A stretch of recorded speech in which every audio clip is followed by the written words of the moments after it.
A 2009 study by the Organization for Economic Cooperation and Development found that 11 of the 12 countries with the highest levels of discrimination against women were Muslim-majority countries. Amazingly, Muslim preachers in the West insist that Islam promotes equality and women's rights. Some even declare that Muhammad was a feminist, perhaps the greatest feminist who ever lived. Why do these preachers spout such shameless nonsense? They preach it because they know that there's a general atmosphere of ignorance about Islam and that they can say whatever they want since there's no one to correct them. I suggest that the first step on the path to reducing the gender gap in Muslim countries is an informed population of free people who will not fall for false claims about Islam and who can therefore draw attention to the real source of the problem. With this in mind, I present 3 Quran verses every woman should know.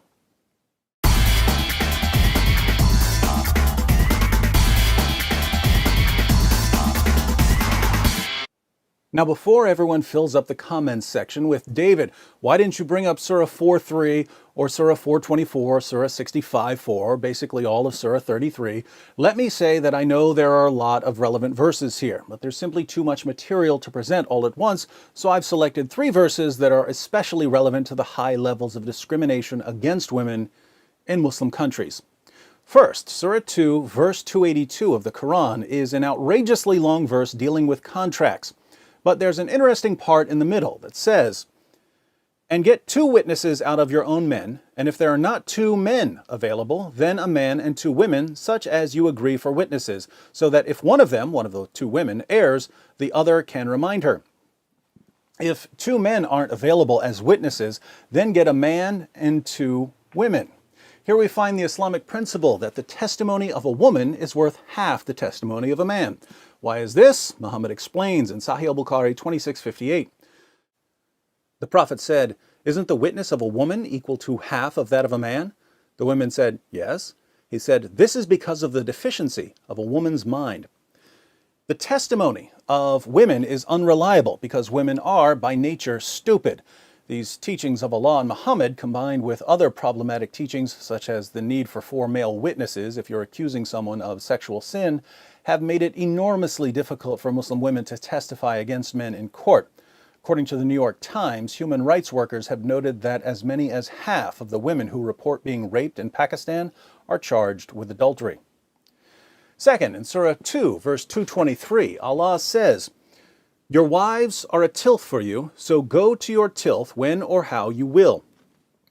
We don't use the word tilth much nowadays. A tilth is a patch of ground that you plow so you can sow your seed. The Quran says that women are a tilth that you approach whenever and however you want.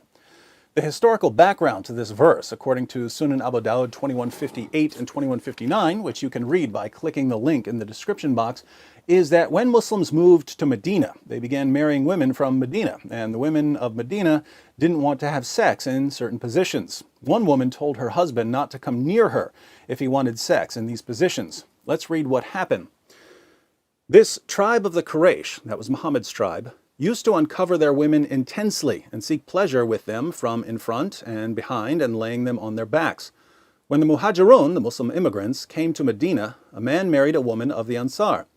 He began to do the same kind of action with her, but she disliked it and said to him, "We were approached on one side, i.e. lying on our backs. Do it so, otherwise keep away from me." This matter of theirs spread widely, and it reached the Apostle of Allah. So Allah, the Exalted, sent down the Quranic verse, "Your wives are a tilth to you, so come to your tilth however you will," i.e. from in front, from behind, or lying on the back. So a woman says, "I refuse to have sex in these positions." Allah's response to her husband is, "She's your tilth, your field for sowing your seed, plow her however you want." Muhammad obviously took this verse seriously, since he made it clear that when a man wants sex, a woman has to drop whatever she's doing and satisfy him. In Sunan Ibn Majah 1853, Muhammad declares, "No woman can fulfill her duty towards Allah until she fulfills her duty towards her husband. If he asks her for intimacy, even if she is on her camel saddle, she should not refuse." In Jami at-Tirmidhi 1160, Muhammad adds, "When a man calls his wife to fulfill his need, then let her come, even if she is at the oven."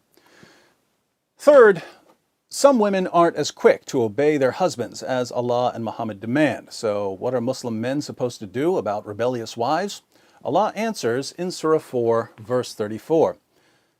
Men are in charge of women because Allah hath made the one of them to excel the other, and because they spend of their property for the support of women. So good women are obedient, guarding in secret that which Allah hath guarded. As for those from whom you fear rebellion, admonish them and banish them to beds apart and scourge them. Then, if they obey you, seek not a way against them.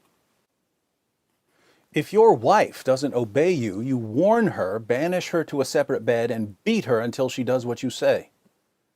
Should we be surprised that, according to a study by Human Rights Watch, more than 85% of Afghan women are victims of physical, sexual, or psychological violence or forced marriage, and that more than 60% are victims of multiple forms of violence?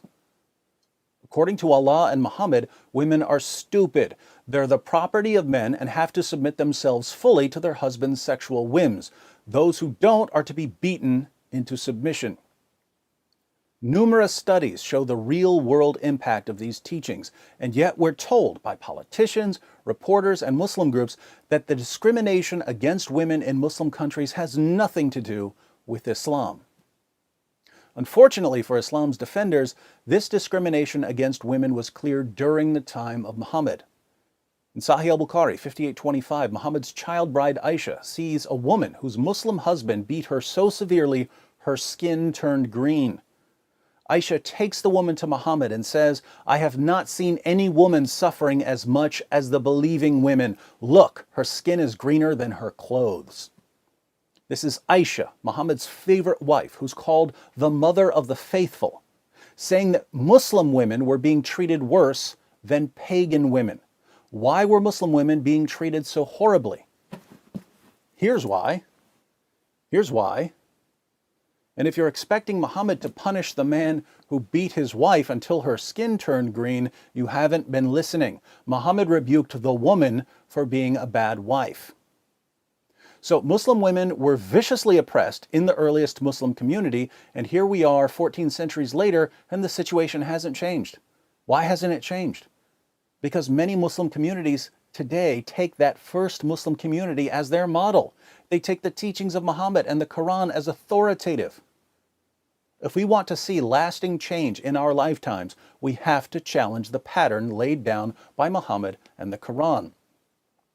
So learn these 3 verses, share them with your friends, share the video. You can get all of the verses and all of the sources I quoted by clicking the link below. And if you haven't subscribed yet, you have 5 seconds to click this subscribe button.